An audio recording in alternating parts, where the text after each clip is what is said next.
Now we have the Secretary of Transportation, Pete Buttigieg. Thanks so much for coming back on. Good to be back with you. So I want to start in a bit of an unorthodox way here, since this isn't your professional area. But, this past week, the PACT Act was finally passed after Senate Republicans took a beating for initially blocking it as retaliation for Democrats introducing a reconciliation bill. So as someone who served in the military and who knows about all the sacrifices that our veterans have made, how does it make you feel, not as a public servant, but as a person, when you saw Republicans vote against this? Well, one thing a lot of veterans frequently feel is the sensation of being used as political props. And when you see people who don't hesitate to embrace veterans for a photo op or politically convenient opportunity, but then not be there when veterans actually need you for something as important as protecting them when they've been exposed to toxins as a direct result of service in a war zone, it's infuriating. And better late than never. I'm glad that they got this done. It should never have been this hard. These same senators voted for it before they voted against it, before they voted for it, and especially in a party that has long tried to present itself as the more pro-national security party, although I don't think any party has a monopoly on that. It was a frustrating thing to watch. But also, let me say this, a real testament to the power of people with a lot of moral authority standing up for themselves. And, you saw those vets out there on the Capitol steps day and night. And I think really did leave those senators, those Republican senators who had flip-flopped, really left them with no choice but to come in and do the right thing. Now, this past week, Democrats unveiled the Inflation Reduction Act, and recently both Joe Manchin and Kyrsten Sinema expressed support. So barring any catastrophe, and I realize that, that might be a pretty low bar these days, but barring any catastrophe, that bill is going to pass. First off, can you give a quick outline of what's in this very, very long-awaited bill? Yeah, so this is a big deal on many fronts. First of all, as the name suggests, the Inflation Reduction Act is going to help with the finances of this country, importantly, reducing the deficit. It's also going to lead to a fairer tax code. Right now, there are a lot of corporations that have paid zero on billions of dollars in profits. This would change that without raising taxes on any individual American facing, there have been some misleading stories that suggest it would, but it doesn't do that. It's the most significant climate legislation in our lifetimes, I would argue, ever. The only thing that's even comparable in terms of what it would do for climate is the infrastructure law that got passed last year that my department and I are working on implementing. It includes EV credits to make electric vehicles more affordable, used as well as new. We're excited about that because, a lot of Americans could be saving a lot of money by owning an EV, but only if they could afford it. This makes it cheaper. And by the way, for a lot of people on Capitol Hill who've been criticizing EVs for being too expensive, now they have a chance to vote to make them cheaper. And I hope they'll do that. Now, there are Republicans who claim that this will raise taxes on people. You obviously alluded to that before. Looking for a very clear answer here, will this bill raise taxes on families making under $400,000 a year? No, this bill absolutely will not raise taxes on anyone making $400,000 a year. Any bill that did that, the president wouldn't sign. It's been debunked repeatedly and swiftly. And, it's worth note that this bill has support from economists, Treasury secretaries from both parties. It is the right thing to do for the country, and it's going to make a big difference. Also, prescription drugs. So many things that Americans already know is the right thing to do. Whether we're talking about climate, prescription drugs, or fair taxes. Also, making sure that it's harder for wealthy people to cheat on their taxes. I've never met somebody who's pro letting wealthy people cheat on their taxes. So let's all come together and agree that we should do something about that so that the rest of us aren't picking up the tab. Well, that's probably because you haven't come face to face with Donald Trump in a minute. So what does it say about Republicans that, they're likely going to unanimously vote against allowing the government to negotiate lower drug prices and to make our energy cleaner and cheaper and paying down the debt? All things that they've lauded in the past, and yet suddenly want to prevent it from becoming law. Look, I guess what I'd say is they have an opportunity to put their vote where their mouth is, and I know experience has taught us not to be too hopeful about this, but I don't think there's any reason why a few of them at least couldn't cross over. By the way, I want to say on the law that has most shaped my work this year, the bipartisan infrastructure law, we had a lot of Republicans cross over to join Democrats and the president and vote for that legislation that we are now using to enhance transit and improve airports and build bridges across the country. So it can be done. They can physically do it. and we would love nothing more than to have bipartisan support for this bill. There's nothing about it that has to be a party line vote, especially since it does reduce the deficit. It does strengthen America's energy future. It hits on so many things that are wildly popular with the American people, and at least on paper, have been things that conservatives say they believe in too. And on top of that, if I could add, they're probably going to take credit for it anyway, so you might as well just vote for the thing. Let's transition now to exactly what you were speaking about, the bipartisan infrastructure law. One major element of the Inflation Reduction Act is the funding for rebates for electric vehicles, like you mentioned, which brings me to this broader work of the bipartisan infrastructure package, which is another major legislative win for this administration.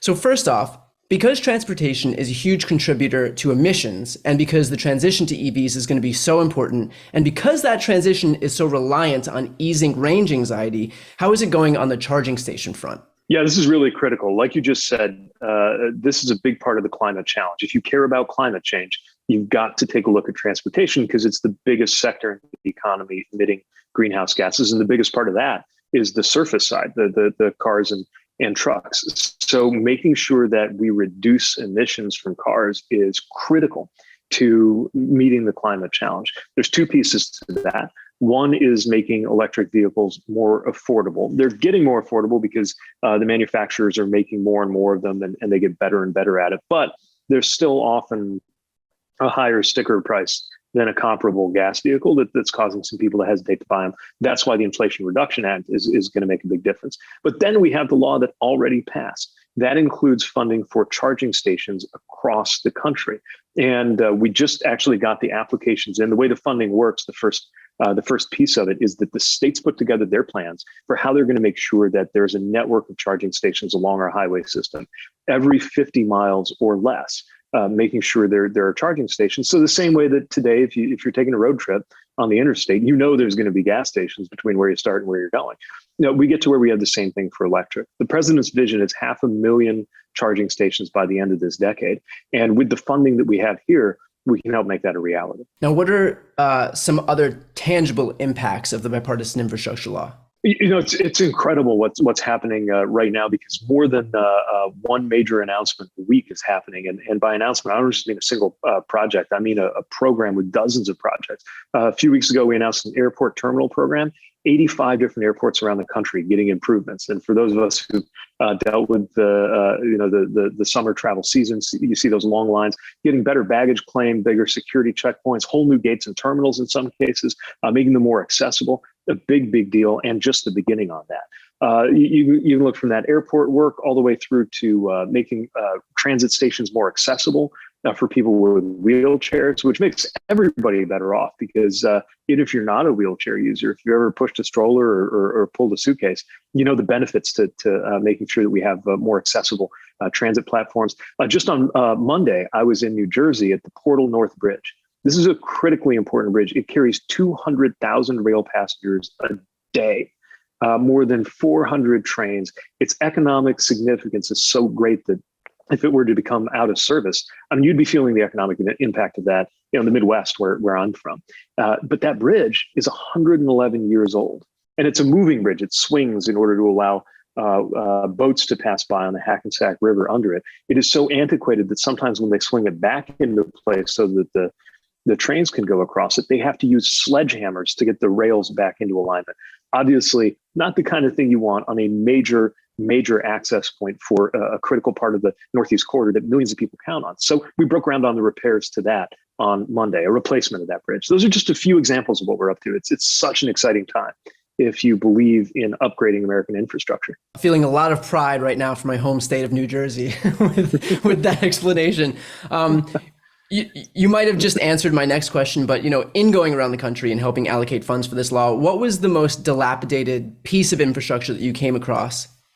And if We've seen, if it was that bridge, then I get that. yeah, no, we've seen it everywhere. I mean, that region, also the Hudson River tunnels, which was some of the finest construction engineering of 1910, but needs an upgrade. Went on a riverboat in Pittsburgh to look at the condition of the bridges there. There's one that has mesh netting hung up in order to catch pieces of concrete that fall off of it from time to time. We've seen that underinvestment a lot of times in rural and smaller communities too. One of those airports that we did out of those 85 I was just talking about, we announced an award for an airport in Chamberlain, South Dakota. Right now, their general aviation terminal is a mobile home. We're funding them to have a permanent structure. So it really is, from $1.5 billion to get a major bridge on the Northeast Corridor to an investment that might look small in one of our biggest cities, but is going to mean the world to the kind of community that it's serving.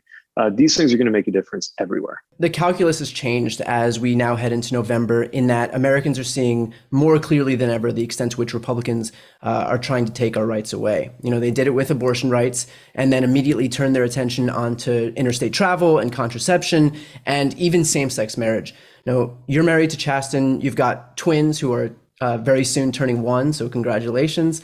What's your message to those Republicans who somehow feel that your marriage is an imposition to them? I guess the message is if you're pro-family, be pro every family. Be pro my family. My family's bedrock, cornerstone, of course, is my marriage to Chasten, which is the foundation for a loving family where we are raising 2 amazing children, our twins. And millions of families are now wondering if our rights, if our freedoms, our protections are going to be taken away. So far their position, most of them, is yes, they'll take that away. There was a vote in the House of Representatives. Most of the Republican representatives voted no on marriage equality, which I think is a real warning sign for a country that might have thought, once the vast majority of Americans came to believe in this right, that right was secure. But, they meant it when they said they were going to take away the right to choose. And when they say that they are against the right to marry, I believe them. On the transportation front, the president signed an executive order a few days ago protecting travel for abortions.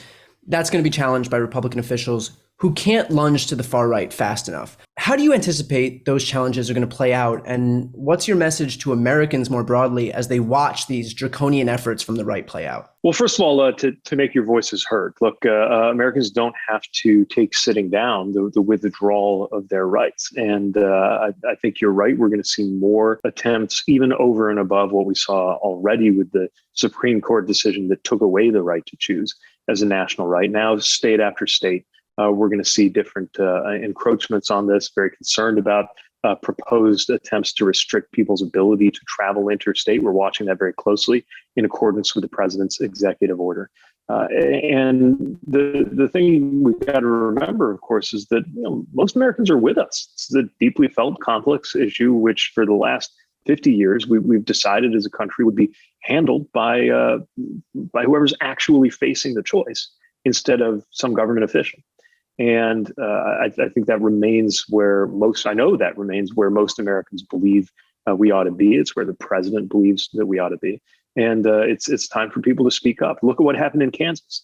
Extraordinary results in an initiative where voters got to weigh in directly on the right to choose and made it very clear that they did not want to go back on that. So you can see the power of people speaking up. And that's something that is going to be really important to the future of these rights in this country. Historically, transportation secretary hasn't been the most visible job in the cabinet, but you have the opportunity now to serve at a time where you're helping remake the face of America. What do you hope that your legacy is going to be at the end of your time in the cabinet? Well, I hope people are going to be able to look back at this period and say, first of all, that our country built good things well, which is hard to do. Even when you do have the funding. We got that part through under the president's leadership. Now we've got to deliver, and that's not a simple thing. I also want people to be able to look back and say that during this time, travel in our country got safer. I happen to be flying today And we don't take for granted that this is a country where in a mode of transportation that involves millions of people being shot through the air at very nearly the speed of sound in a metal tube and then returned to Earth. There have been most recent years zero airline crash fatalities. That didn't just happen on its own. We've got to maintain that, and in other areas, notably roadway deaths, where there is, I know the word gets overused, but truly a crisis. If you look at the number of people getting killed on our roadways, something that we're used to, we talk about it like it's normal. It's not normal. It's not inevitable.